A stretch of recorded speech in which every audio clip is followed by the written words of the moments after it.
Chapter 1. Murder in Bucks Row. London in the year 1888. On August the 30th, the weather was cool, the sky was black with smoke from domestic fires, and rain fell. Rain and more rain. The late summer and autumn had the heaviest rain of the year.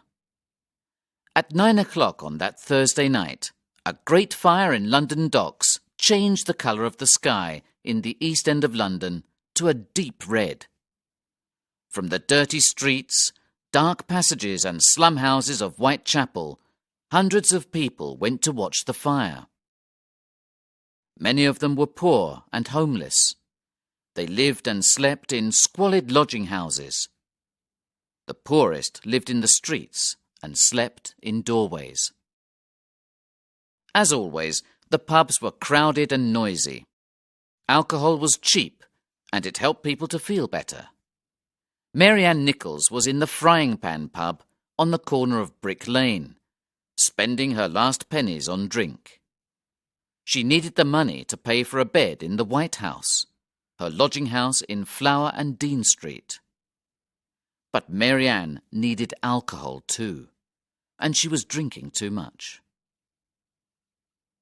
Later that night, she tried to get a bed at Cooley's lodging house in Thrall Street, but she had to leave because she had no money. So she walked around the wet, cold streets, hoping to earn something.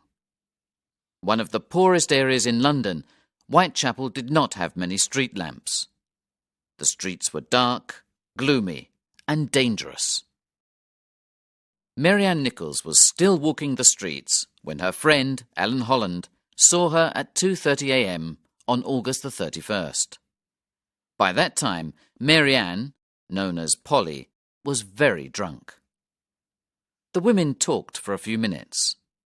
Ellen asked Polly to come with her to the lodgings in Thrall Street, but Polly went away along Whitechapel Road to try and get some money. After that, only one person saw her alive again: her killer. Bucks Row was a quiet, narrow road with warehouses on one side and some small houses or cottages on the other. At the end of the cottages was the entrance to Brown's stable yard, and then the long wall of a school.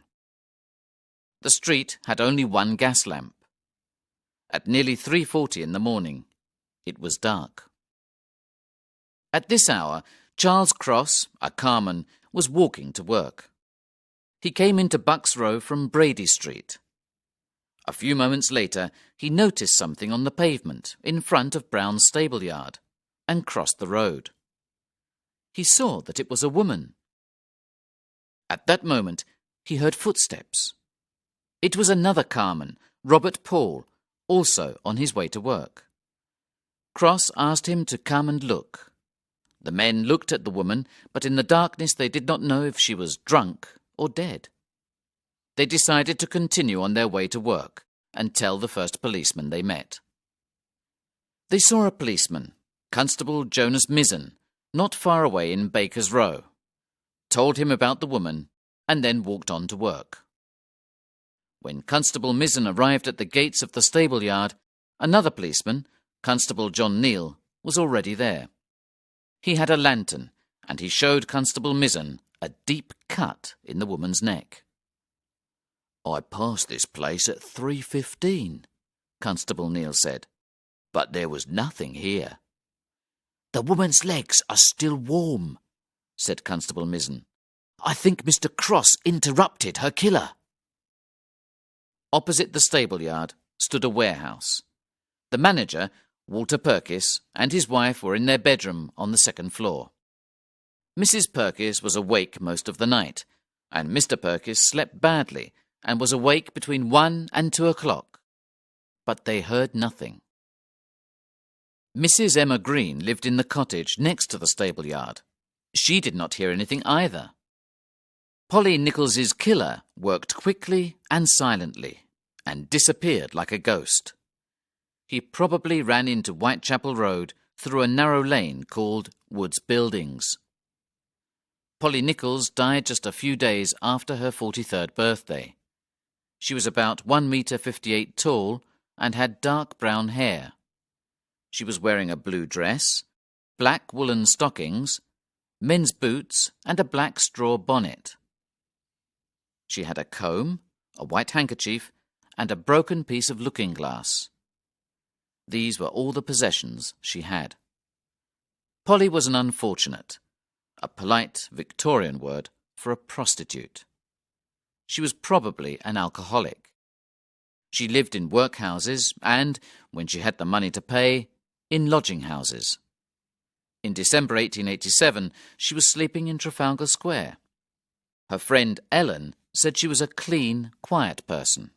And her father said, "I don't think she had any enemies. She was too good for that." When Dr. Llewellyn examined the body, he thought the killer was right-handed. The man probably strangled Polly first, put her on the ground, and cut her throat. The police had no other clues to help them find the killer. There was also no obvious motive, such as robbery. This was a new, unknown type of murder, which they could not understand. Polly Nichols was not the first unfortunate who was murdered that year, so Scotland Yard chiefs sent their most experienced officer to investigate. This was Inspector Abeline, a fine detective who knew the East End and its people very well. But he did not know that this killer was different, clever, efficient, and savage. Today, he is probably the most famous killer in the world, Jack the Ripper. But nobody has ever discovered his true identity. On August the 31st, the Star newspaper had a sensational headline. "A revolting murder! Another woman found horribly mutilated in Whitechapel! Ghastly crimes by a maniac!"